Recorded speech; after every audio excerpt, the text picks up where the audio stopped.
여러분 안녕하십니까? 인문학열전 진행을 맡은 김갑수입니다. 사람이라면 누구나 그 기원이 있고 조상이 있게 마련이죠. 우리 이런 말 흔히 씁니다. 잘 되면 조상덕, 못 되면 조상 탓.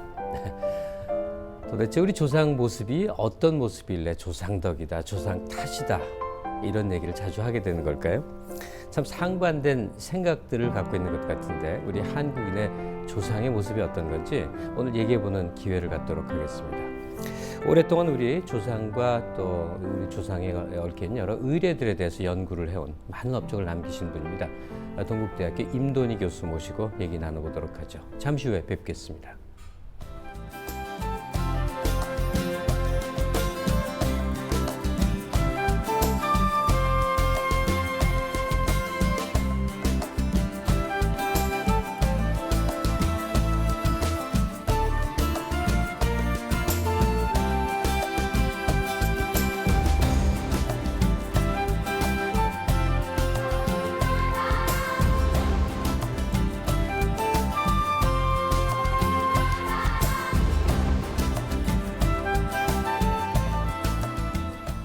네, 우리 한국민속학과 또 인류학 분야에 큰 업적을 남기신 분이죠. 민속학교 회장을 지내셨습니다. 현재 동국대 교수로 계시는 임돈희 교수 모시겠습니다. 안녕하세요. 네, 안녕하세요. 지난해 연말로 민속학교 회장 아주 짐을 벗으셨다고요? 네. 뭐 보직을 놓으셨다고 그렇다고 공부 안 하시는 거 아니시고 그렇죠. 연구 안 하는 거 아니고요. 근데 그 민속이라고 할 때 그 어감이 사실은 뭐 죄송한 말씀이면 다소 퇴형적이에요. 옛날 거 공부하는 거다. 현재 삶하고 이렇게 직접적인 연관이 잘 안 맺어지는데요. 어쩌면 전공자로서는 그런 이미지가 좀 부당하다고 느끼실 수도 있을 것 같아서요. 민속학이라는 게 도대체 어떤 건지 우리가 어떻게 받아들여야 될지. 뭐 정확하게 보셨습니다. 그리고 그게 불편한 것도 아니고요. 사실 민속학에는 그 두 가지 얼굴이 있어요. 하나는 옛날 거, 사라져가는 거, 이거를 연구하는 게 분명히 한 분야고요. 그 다음에는 또 우리 것을 연구하는 게 또 한 분야입니다. 이게 이제 민속학이 하나의 학문으로서 성장할 때 19세기에 서구에서 이게 성장했는데, 각 나라마다 그 사회상에 따라서 이제 그 강조점이 좀 달라집니다. 영국 같이 그 당시에 아주 선진국께서는 이 민속이라는 게 지나간 옛날 모습을 마냥 많이 가지고 있는 게 이제 그 농민 계층이다. 그래서 그 사람들을 연구를 하고 옛것이고 뒤떨어진 그러한 분야를 연구 대상으로 삼았죠. 그런데 그 당시 이제 그 독일 경우에는 순수한 독일의 문화는 뭐냐? 지배 계층은 전부 다 외래 문화에 젖어 있고, 그러니까는 결국은 그 외래 문화에 젖어 있지 않는 순수한 독일 문화를 가지고 있는 계층을 찾다 보니까 또 농민 계층이 된 겁니다. 그래서 이제 그 각 나라마다 상황에 따라서 물론 두 가지 다 하지만은 어느 걸 더 강점을 두고 하느냐 하는 거는 이제 다르지요. 그래서 그 독일식의 이제 민속학을 우리가 민족주의 민속학이라고 그렇게 얘기를 하고, 지금 설명해 주신 독일 쪽의 사례를 들면 사실은 민속학이 상당히 그 부정적인 얼굴을 갖게 된 거에 전형적인 사례가 아닐까 싶어요. 우리는 학교 시절에 이제 민족주의를 선양해야 된다 이렇게 긍정적인 이미지로 민족주의를 배웠지만 사실은 세계 역사를 볼 때는 그게 아주 무서운 이 타 지역과의 이제 대립 분열 갈등의 원천이 되는 그런 거 아니겠습니까? 어쨌거나 선생님이 연구하시는 그 민속학이라는 학문은 지역의 역사적 경험에 따라 다른 이제 아웃풋이 나왔을지라 하더라도 특정 지역 문화의 지역 유산의 어떤 정체성을 연구한다는 공통점은 있는 거겠군요. 우리 경우에는 도대체 한국인이 어떻게 살아왔는지 지나간 내력을 더듬어 본다는 거예요. 선생님께서 그 유네스코 무형문화재 그 선정위원도 하셨지 않습니까? 보면 지금은 이제 뭐 민족주의의 공과를 논하는 때가 아니라 이제 세계화, 그렇습니다. 글로벌라이제이션이라는 것과 또 세계화가 이루어지면 그 강도만큼 지역의 지역성, 지역화가 또 강조된다. 이 견지에서 이제 상호 관계를 보는 것 같습니다. 그렇다면 민속학적 연구가 상당히 의미를 갖지 않겠어요? 그렇죠. 지금 전 세계가 무형문화유산을 보호한다 하고 싶어도 하는 방법을 모릅니다. 그런데 그 무형문화유산의 그 보호 경험을 가지고 있는 나라가 사실은 일본하고 한국밖에는 없어요. 그 특히 이제 우리나라의 인간문화재 제도는 굉장히 각광을 받는 제도 중에 하나입니다. 아니죠. 인간문화재라는 거는 옛날부터 늘 우리한테 있어서요. 네. 뭐 그냥 별거 아닌 걸로 생각했거든요. 그렇죠. 네. 이게 우리가 자랑할 만한 독특한 우리 제도군요. 네. 지금 저 유네스코 그 딱 치면요. 예. 무형문화유산 보면은 거기에 리빙 휴먼 트레저 인간문화재라는 걸 이제 영어로 번역한 겁니다. 살아있는 뭐 인간 보물 리빙 휴먼 트레저 그러니까 예. 인간문화재죠. 예. 이게 한국어거든요. 저 1960년대 예용해라는 예. 분이 예, 계셨어요. 선생님. 그분이 찾아다니면서 인간문화재라는 걸 한국일보에다가 연재를 했거든요. 그래서 이건 아주 한국어를 영어로 번역한 거고 한국이 이 무형문화유산의 일종의 이제 그 중심지, 예. 네, 그 경험도 있고, 명칭까지 우리 걸 쓴다는 거는 그런 의미가 되네요. 그렇게 됐고, 그래서 이제 그 저는 그 유형 쪽은 뭐 서구가 지금 다 잡고 있기 때문에 무형 쪽은 서구가 참여도 잘 안 합니다. 안 하고. 그래서 요번에 그 90개 중에서 28개가 이 아태 지역에서 나오고 다른 지역에서는 굉장히 적어요. 서구에서는 뭐 한 5개인가밖에는 안 됐거든요. 그러니까 이게 아주 우리가 중심지란 말이죠. 예. 그렇지만 이제 문제는 어느 모델을 자꾸만 앞으로 생성해내서 다른 나라에서 이렇게 우리 인간문화재처럼 배울 수 있는 것을 자꾸만 생성해내느냐가 이제 문제죠. 근데 제가 볼 때는 한국이 가장 가능성이 있습니다. 이제 우리는 누군지, 네. 한국인이 어떤 종족적으로 어떻게 봐야 될지 뭐 기타 등등에 대해서 좀 폭넓게 보겠는데요. 네. 이게 선생님이 관여하신 책 조상의례와 한국 사회 공저입니다. 네. 로저 자넬리라는 분하고요. 네. 예, 어떤 책인지에 대한 소개부터 일단 부탁드립니다. 네, 이 책은 사실 여기는 저 한국어판이 나왔지만은 오리지널리는 이제 영문판입니다. 네. 1982년에 Ancestor Worship and Korean Society라고 해서 스탠포드 대학에서 나왔죠.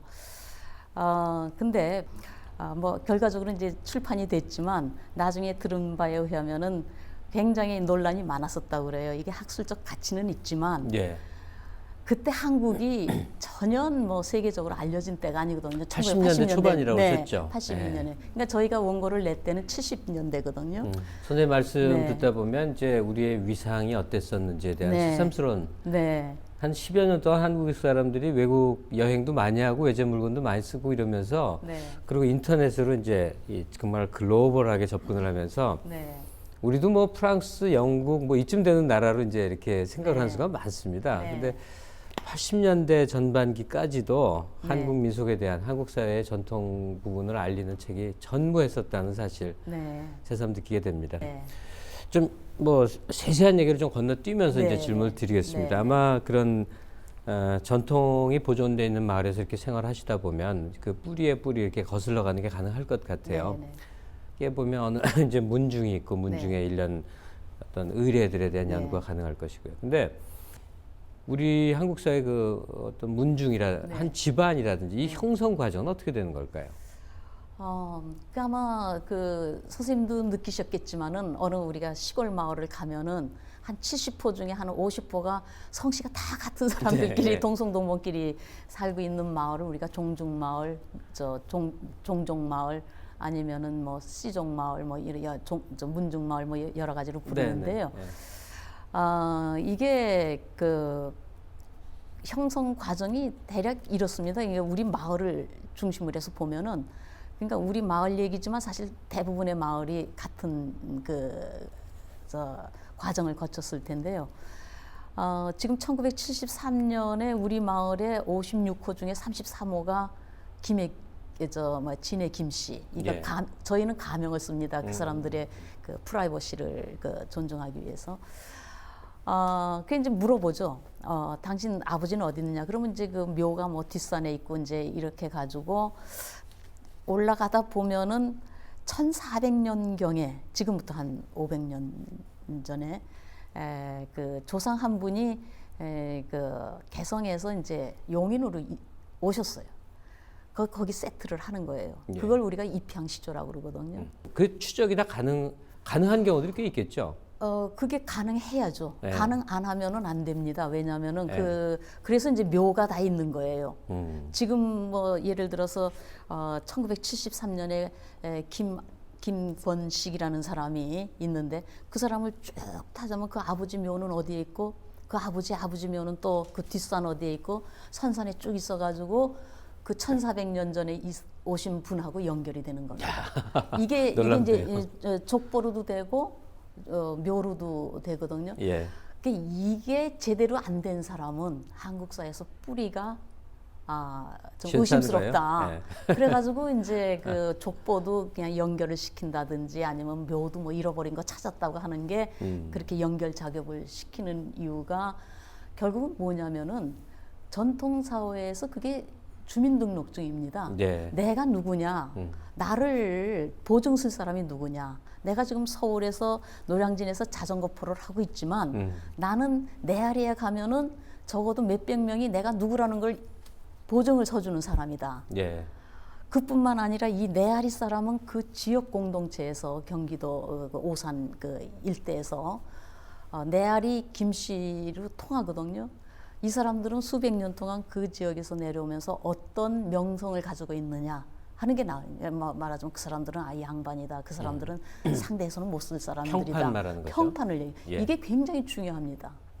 그래서 이게 없는 사람은 소위 말해서 떠돌이죠. 그러니까 우리나라에서 고향이라는 의미는 무슨 노스탈자 감성적인 게 아니에요. 이건 네. 아주 엄격한 사회 신분을 얘기하는. 그러니까 고향을 대지 못하는 사람은 이거는 믿을 수가 없는 사람이죠. 그렇기 때문에 이런 사람은 요새 소위 얘기하면은 주민등록증도 없고 신용불량자입니다. 그 사람을 예를 들어서 내가 내아리 주민이면은 나한테 빚을 주면은 내가 못 갚으면 그 다음 댁에서 아들이라도 갚아요. 예. 근데 떠돌이는 그게 안 되지 않습니까? 그래서 그 전통 사회에서 이 문중이라는 거는 양반이라는 뜻이고 양반에도 물론 이제 차별이 있지만은 예.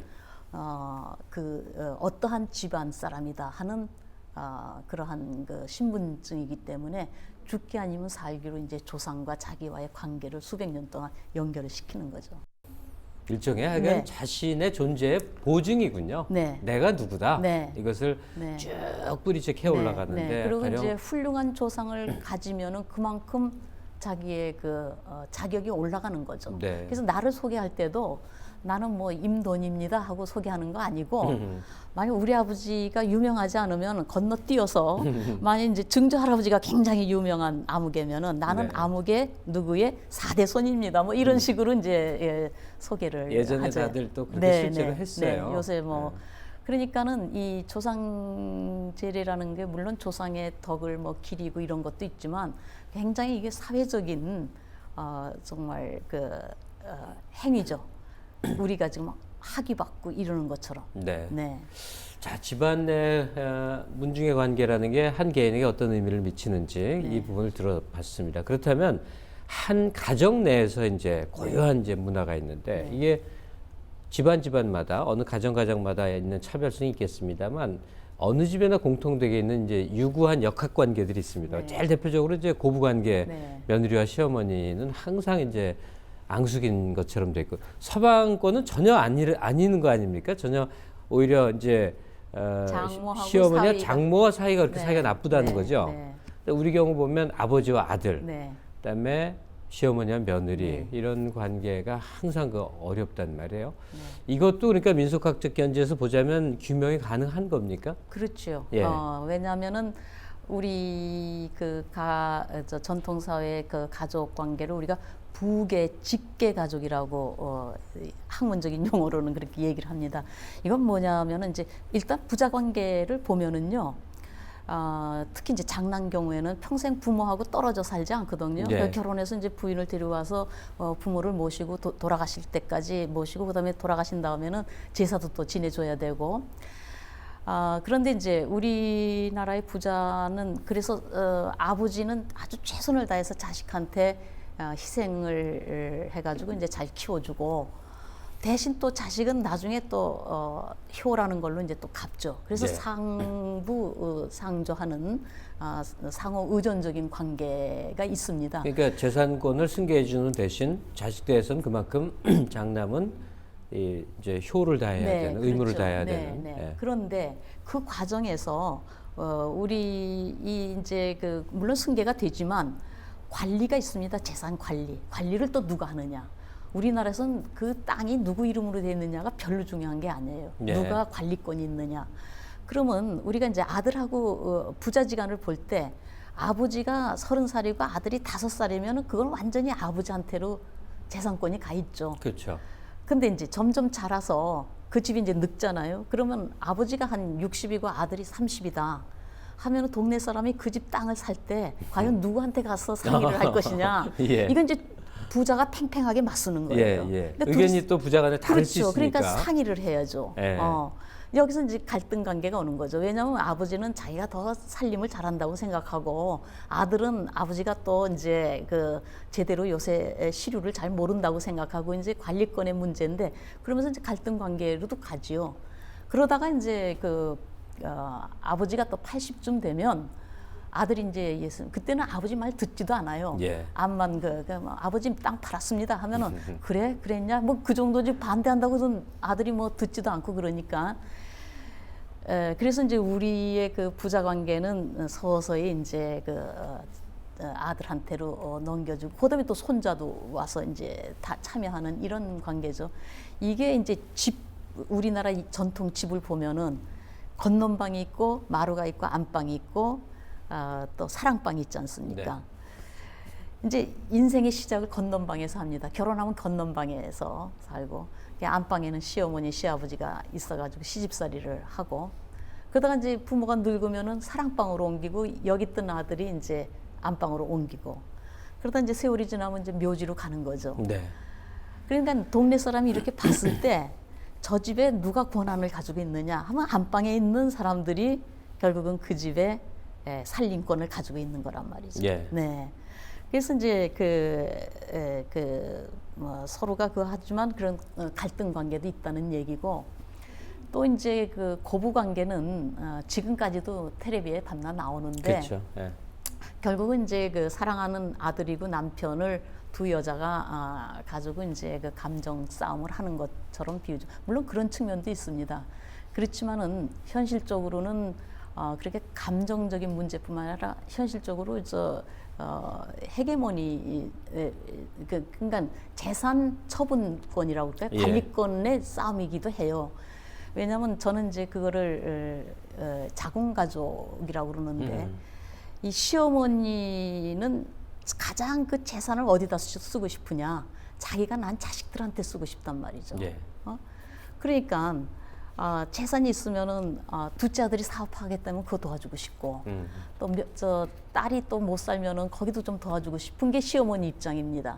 근데 며느리 입장으로 보면 자기 자궁 가족은 또 다르거든요. 신우는 남이고 시동생도 남이에요. 그러니까 거기서 쓰는 게 싫단 말이죠. 거기서 오는 갈등입니다. 네. 네. 이 시어머니는 자기 자식한테 쓰고 싶고 며느리는 또 자기 자식한테 쓰고 싶은 이 갈등 관계가 결국 고부 관계로 또 이제 그거 하는 거죠. 지금 얘기되는 이 두 네. 가지 유구한 갈등이 결국은 한마디로 줄이면 권력 관계군요. 권력 갈등이라고 볼 수 있겠고요. 네, 재산 처분, 재산 관리 뭐 네, 이런 그런 그런 게 이제 권력에 분명히 대한 있다 네. 이런 얘기죠.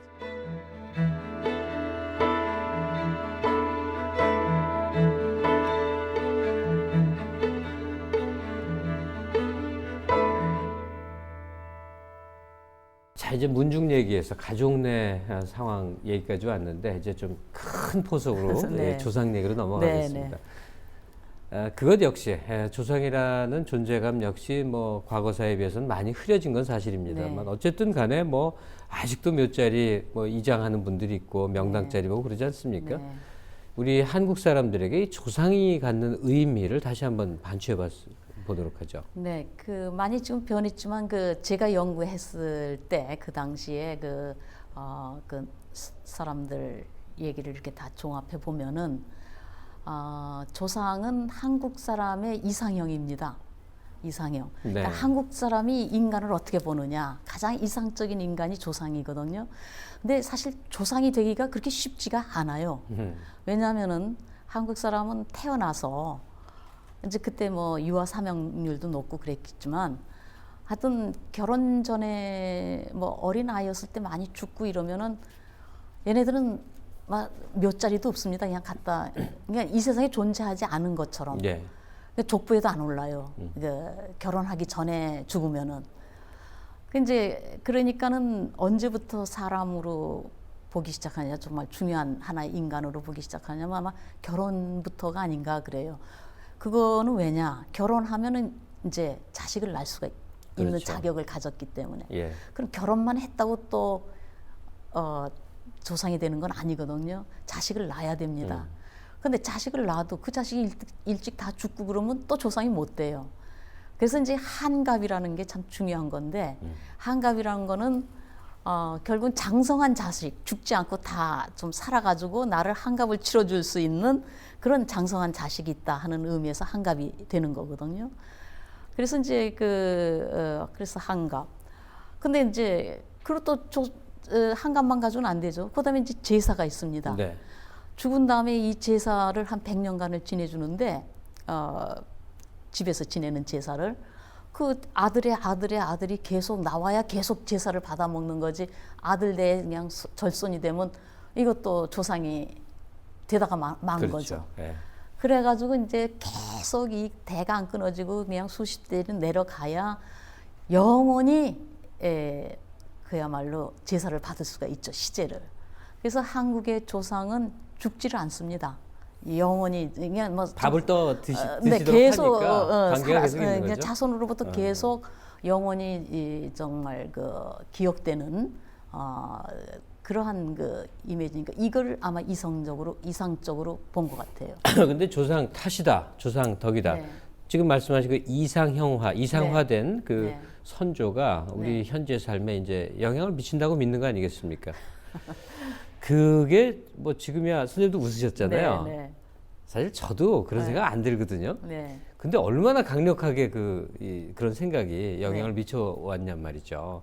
잘 된 거 보면 조상 몇 자리 잘 써서 그렇다 그러고 이게 의미하는 바가 뭘까요? 아니죠. 몇 자리를 잘 써서 그랬다기보다는 현실적으로 훌륭한 조상을 가지고 있으면 현실 세계에서 편안했죠. 예를 들어서 덕볼거리가 많이 그렇죠. 있죠. 유성룡 집안의 자손이다 하면 어디 가나 예. 옛날에 그 학위 가는 행세하죠. 네, 예, 그러니까 조상덕이 분명히 있습니다. 예. 네. 그러니까는 특히 이제 출세하고 유명한 조상은 자손한테 큰 도움이 되는 거죠. 네. 네. 그러니까 덕이 있습니다. 그죠. 이런 분들을 데려다가 이제 유교에서 제사를 열심히 지내주죠. 네. 우리가 사실 성함을 대면 다 아는 네. 굉장히 유명한 이제는 작고한 이제 어느 교수분이 네. 있는데 그분 성씨가 네. 소위 말하는 천골이에요. 네. 이게 제자들하고 정말 친하게 지냈다는 거예요. 네. 그게 무슨 농담이든 다 하는데 어떤 이제 철없는 제자겠죠. 선생님 예전 같으면 선생님하고 못 놀았겠네요. 네. 농담을 한 거예요. 네, 네. 그 성씨가 이제 옛날에는 네, 아주 네, 네. 정말 이분이 네. 일생 그렇게 대노하는 걸 처음 봤다는 어떤 글을 네. 읽은 적이 있어요. 네. 그러니까 그 핏줄, 조상 뭐 네. 이런 거에 대해서 현재도 그렇게 현실로 영향을 미치는 그런 측면이 한국인에게 그러니 분명히 옛날에는 있군요. 더 했죠. 음. 네, 그거 가지고 소셜 스테이터스가 정해지니까. 네, 사회 신분이 이건 탁탁 뭐 나뉘니까. 이거는 뭐 몇 자리 잘 쓰고가 문제가 아니라 현실적으로 영향을 미치는 거니까요. 두려움 같은 것도 같지 않습니까? 이제 조상이 우리들에게 내가 네. 잘 못하면 이렇게 벌을 내린다는 네. 그런 믿음들을 연구하실 때 보면 실제로들 갖고 있습니까? 지역 마을 사람들이요. 그러니까 지금 얘기한 거 유교에서 우리가 제사 대상이 되는 조상들은 굉장히 정말 출세한 조상들이에요. 네. 정말 자손들을 이게 뭐 세속적으로 출세가 아니라 우리의 의미는 자손을 계속해서 대가 안 끊어져서 조상의 대상이 되는 사람들인데 실제적으로 거기에 못 도달한 사람이 굉장히 많거든요. 예를 들어서 장계도 못 가고 죽은 사람, 그렇죠. 네, 처녀로 죽은 사람, 또 뭐 애 낳다가 죽은 사람, 제명에 못 죽은 사람, 소위 말해서 우리나라에서 팔자가 좋다는 거는 성공한 사람을 얘기하는 게 아니라 편안하게 살다가 자식 다 놓고 자기 집에서 편안하게 죽은 사람을 얘기하는 거거든요. 예. 이거 못한 사람들은 조상이 되기가 굉장히 힘이 들어요. 그러면 이 사람들은 어떻게 누가 케어를 하느냐? 유교에서는 거기에 대해서는 이런 방구가 없어요. 아주 냉정한 그냥 버리는 존재군요. 그렇죠. 유교에서는 예를 들어서 참 조상되기가 힘들어요. 자격이. 그러니까 사람 반열에 안 넣는 안 넣는 거죠. 예. 그 엑세트라 저는 이제 그런 사람으로 문제조상이라고 제가 이름을 그냥 붙였어요. 예. 무슨 조상이요? 문제조상. 문제조상. 예. 그러면 여기에 많은 인구가 들어가는데 예. 이 사람들은 어떻게 하느냐? 이거를 테이크 케어 그러니까 하는 게 돌보는 무속의 조상거리라는 게 있어요. 무속이라는 그 민간 신앙, 예, 무당들이 이제 무당들이 예. 하는데 이제 소위 말해서 12거리가 있거든요. 예. 그러니까 산신을 위한 거리도 있고 뭐 그 중에 하나가 반드시 조상거리가 있어요. 그 집에 가서 이제 구슬할 때 무당집에 조상 그림이 무섭게 생긴 게 그런 겁니까? 아닙니다. 예. 무당이 자기네 집에서 구슬하는 게 아니에요. 예를 들어서 우리 집에서 무슨 우환이 있으면 불러다가 구슬하죠. 그러면 뭐 산신거리도 하고 뭐도 하다가 그 집에 조상을 불러다 모시는 거리가 있어요. 네. 그걸 우리가 조상거리라고 그래요. 예. 조상굿이라고 그러고 이게 유교하고 무속하고 굉장히 다른 거예요. 그럼 무속에서 여기서 대접받는 조상은 누구냐? 이건 소위 말해서 문제 조상들이에요. 정식으로 유교에서 대접을 못 받는 그냥 몽달 귀신, 처녀 귀신 네, 뭐 이런 그 사연 많은 사람들이 와서 이제 불평을 늘어놓는 거예요. 너 왜 나를 이렇게 구박을 했느냐? 나는 이렇게 가난하게만 살았다. 나는 이렇게 병신으로 살았다. 그래서 내가 본 그 굿 중에 하나는 그 집 시동생이 왔어요. 그때 아마 중풍으로 죽은 것 같아요. 네. 그러니까 무당이 이렇게 해가지고 형수 보고 나 그때 제대로 먹이지도 않고 뭐 구박했다고 하소연을 하고 이제 물론 그 굿을 하는 이유는 그 집안에 뭐 일이 잘 안 돼요. 그러면 가서 물어보면 이 조상들이 화가 나서 원한 맺힌 뭐가 그러니까 누가 이걸 있다. 풀어줘야 된다 하는 게 굿이거든요. 음식 차려놓고 대접하고 하는 게 이제 그때 와가지고 그러니까는 이 형수가 이제 자기 아들이 지금 아파서 굿을 하는 거거든요. 그러니까 뭐 내가 그때는 뭐 몰라서 그랬다고 사과하고 그래서 잘 대접하고 이제 보내면은 이 또 삼촌도 죽은 삼촌도 그래 내가 다 걷어가지고 간다 뭐 이러면서 이제 가는 거죠. 예. 네. 저도 이제 굿 보고 그랬는데 지금 말씀 들어보면 네. 이게 유교 사회에서 이 무속이 상당히 그 보완 기능을 했네요. 그렇죠. 네. 이게 없으면 네. 이 유교라는 게 사실 냉정한 이게 그 종교가 아니고 강자, 지배자 네, 이 중심으로 네, 돼 이 있으니까. 중심으로 돼 있기 때문에 네. 그렇지 않고 또 그 약자 또 사회 뭐 일종의 이제 그 소수자들 예. 적응 못한 사람들은 이 무속에서 다 다루죠. 네. 네. 훌륭한 조상님은 유교에서 다뤄주시고 무속에서 그 불쌍하고 한 많고 네. 뭐가 실패하고 일찍 죽고 이런 조상들을 다뤄줬습니다. 네. 이거 생각해 보니까 그런데 다시 정리가 되네요. 네. 예. 그런 말이죠. 바로 이 한설인 조상. 질투도 많고 원한 많고 이런 사례가 있습니다. 남편 이북에 네. 이제 왜 이남에 내려오면서 이제 초혼처럼 재혼하신 분들이 많아요. 네, 네. 이북에서 한번 결혼했지만 네. 이게 거짓말하는 거죠. 네. 이제 죽었다고 사실은 네. 아닐 수도 있는데 네. 예, 거기 연관돼서 이제 그 큰 부인이 하는 얘기 저희가 준비한 게 있습니다. 들어보시죠. 1971년 한 굿의 조상거리의 장면. 다음에는 환자의 이북에 두고 온 큰 마누라가 들어왔다고 해서 환자에게 영감이라 부르며 만져나 보자고 한다. 춤을 추면서 환자에게 세상에 나는 왜 태어나가지고 하더니 통곡을 한다. 아이고 배고파라 하고 먹을 것을 찾자 옆에 있던 사람들이 저기다 있어요 하고 제상을 가리킨다. 내 목도 놓았나? 하고 두리번거린다. 네, 지금 뭐 내용도 봤습니다만 이 무속을에 여기서 이제 다루고 있는 그 근간이 한 집안 내에서 네. 남자가 겪는 경험과 여자가 겪는 경험 이게 달라서도 또 많은 얘기가 이제 나온다는 말이죠. 네. 여성 경우는 거의 이제 전통사에서 보자면 네. 지금 페미니스트들이 보기에는 거의 뭐 지옥 같은 의무만이 네, 주어진 네, 삶이었던 네, 건데 말이죠. 네. 무속에서 그것도 많이 반영을 한 거죠. 그렇죠. 결국은 이제 그 유교식 제사는 누가 지내겠어요? 남자들이 지내잖아요. 그게 자기 조상이고 자기 아버님 뭐 조상들인데 사실은 그 굉장히 긍정적이에요. 지내는 사람 입장에서 볼 때도. 네, 네. 왜냐하면은 재산도 줬죠. 뭐 신분도 줬죠. 정말 덕을 많이 본 입장이니까 그러니까 덕을 기를 수가 있지만 이제 여자 입장으로 보면 뭐 시집에 와가지고 뭐 재산을 준 것도 아니고 받은 것도 아니고 결국은 집만 얻어 가진 거죠. 그 봉사라든지 힘든 일. 그러니까는 이 조상에 대한 개념이 이제 달라요. 남자는 굉장히 긍정적이니까 그게 이제 유교식으로 나타나는 거고. 예.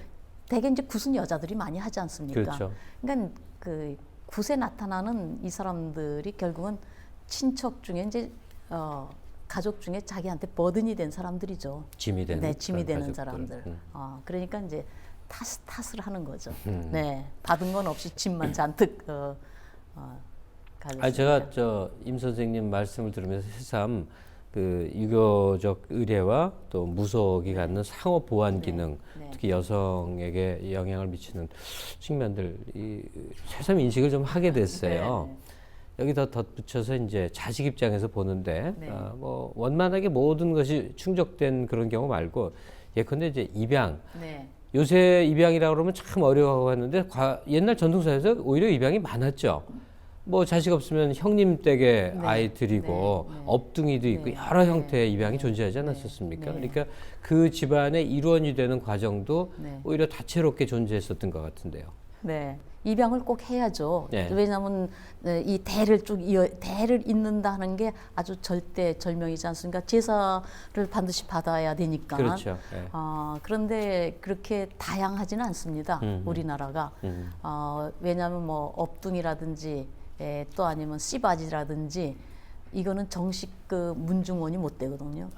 자기 핏줄이 아니니까. 네. 그러니까 거기에도 엄격한 그 법칙이 있습니다. 이 입양에 관련된 얘기도 아마 한두 끝도 없이 이제 펼쳐질 거리가 안에 있겠습니다만, 그 입양제도 하나를 갖고서도 이게 제도 역사적인 산물이고 제도 아니겠습니까? 가령 한국의, 일본의, 중국의 그 입양 방식이며 제도가 다르다고 들었어요. 네. 그리고 이것이 아마 비교 연구의 한 바탕이 될 것 같은데 입양 제도를 실예로 들면서 말이죠. 한중일의 문화 이런 것들이 어떻게 차별화되는 것인지 어떻게 다른 것인지 좀 부탁드릴게요. 네, 그 세 나라가 굉장히 다른데 우리나라는 아까 얘기한 것처럼 그 혈연 중심이거든요.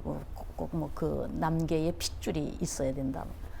근데 그 일본은 그 집 이해를 상속한다고 그러는데 반드시 큰 아들일 필요가 없어요. 큰 아들이 좀 신통치 않으면 둘째 아들, 네. 아니면 셋째, 아니면 사위. 사위가 성을 바꿔요. 네. 그러니까는 네, 성을 바꿔서 하고 그리고 사위도 다 신통치 않으면 집에서 부리던 고용인도 그걸 일 수가 있어요. 굉장히 오픈 시스템. 그냥 능력 있고 뭘 잘 끌어갈 듯하면 그 사람이 되는 거군요. 네. 중국도 굉장히 융통성이 있어요. 뭐 형제간에도 주지만 사이들이 나빠가지고 잘 안 주고 그러니까는 뭐 다른 애를 사온다든지 파성을 아니면 예를 들어서 사위가 아들이 둘이면 하나는 사위 성을 따르고 하나는 외할아버지 성을 따르도록 이렇게 굉장히 융통성이 있어요. 우리나라만 꼭 그 집안에서 하는 그런 게 있는데 그걸 보면서 이제 이어서 우리가 이제 전통사에서 현대 제도로 옮겨오지 않습니까? 이렇게 봤을 때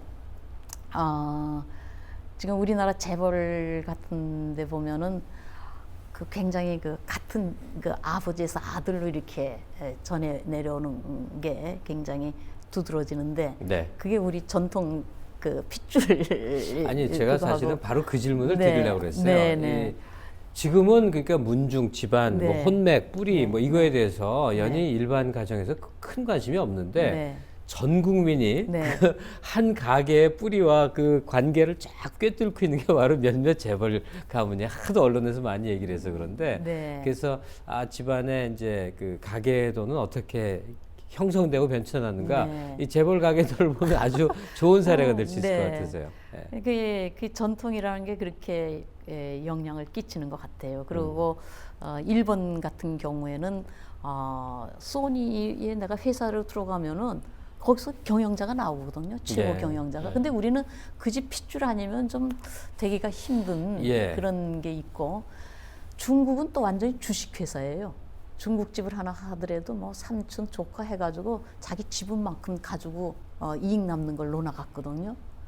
대물림도 그 네. 문중에서 제일 네. 낫다고 이 지정된 사람이 그냥 한다고 그러더라고요. 네. 장남이 네. 아니고요. 아주 상업적이고요. 자본주의적인 그런 그 특성을 중국은 가지고 있어요.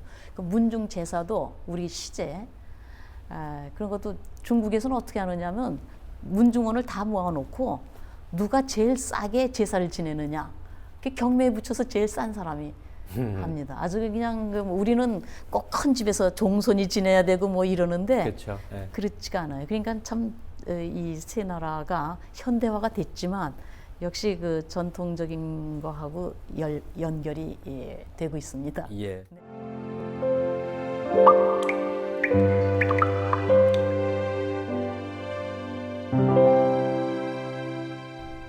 네, 이제 낭독의 힘이 함께하는 시간 울림이 있는 인문학 순서입니다. 오늘 한국인의 조상 숭배와 조상 의식을 연구해온 그 한국민속학 회장을 지내신 임도원이 동국대 교수 모시고 얘기 나누고 있습니다.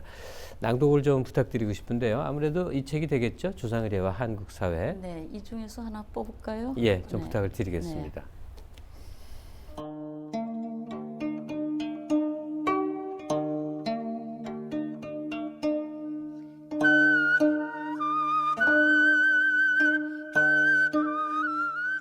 한국 사회는 불과 한 세대 만에 농경 사회에서 산업화 그리고 정보화 사회로 급변했다. 다른 많은 사회도 농경에서 산업으로의 변화가 있었지만은 그들의 변화는 완만했던 것이 대부분인데 비해 한국 사회는 불과 수십 년 만에 이런 변화가 일어난 보기 드문 예이다. 우리가 연구하였던 네아리 역시 이제는 옛 모습을 찾기 힘들다. 한적하고 조용했던 마을에 아파트와 공장이 들어서고 가게 하나 없던 마을이 지금은 노래방, 비디오 가게, 식당들이 들어서 전형적인 도시 근교의 모습을 보여주고 있다. 우물물을 길어먹던 마을에 수돗물이 나오고 심지어 오염을 걱정하여 정수기로 물을 길어먹는 집이 늘어가고 있다. 초상이 나도 이제는 더 이상 온 마을 사람들의 일이 아니다. 상여 대신 연구차가 오고 산역도 마을 사람들이 아니라 포크레인이 한다. 집집마다 지내던 고사도 이제는 불과 몇 집에서만 지내는 형편이다. 이런 변화가 이제 뭐 전 사회적으로 우리 사회, 한국 사회 전체에 걸쳐서 일어났습니다만 네. 이제 이 정도 변화가 아니네요.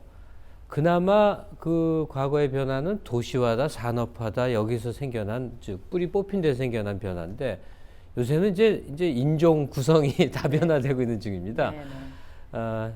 정말 엄청난 변화죠. 네. 다문화 시대, 다인종 시대로 우리가 접어들고 있는 이런 것을 배경으로 해서 민속 학자로서의 이제 전망이라고 그럴까 어떤 생각 갖고 계신지요?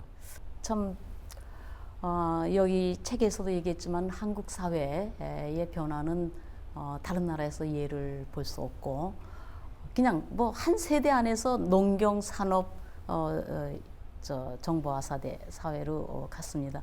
그래서 어떻게 보면 저는 학자로서 굉장히 행운아라고 네. 생각을 합니다. 이런 거를 경험을 하고 남들이 못 겪는 경험을 하고 이걸 또 연구 대상으로 보고 하여튼 제가 볼 때 한국은 굉장히 다이나믹한 사회입니다. 네.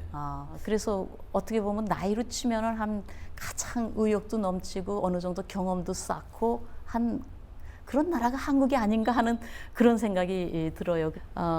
그런데 이제 우리가 세계의 리더가 되는 데 있어서 저는 치명적인 약점이 있다고 생각을 합니다. 이렇게 그 아까 얘기한 강점도 있지만 그건 뭐냐면은 우리가 그동안 너무 우리는 당군의 자손이다 하는 단일 민족의 이데올로기를 너무 강조하고 그걸 긍정적으로 생각한 거죠. 그러니까 여태까지는 그게 긍정적으로 작용을 했습니다. 말하자면 그 식민지 경험을 겪고 우리끼리의 폐쇄적인 공간에서는 그렇지만 이제 국제화 시대에서는 이 단일 민족의 경험이 저는 약점이라고 생각을 하거든요. 또 이걸 좋다고 생각을 하고 이러니까 앞으로는 우리가 군사력, 뭐 경제력 가지고 선진국이 되는 시대는 아니고 제가 볼 때는 이건 제가 만든 얘기지만 문화력. 그러니까는 나와 다른 문화를 가진 집단을 이해할 수 있는 능력. 이거를 가진 그 나라가 강대국이 아닐까.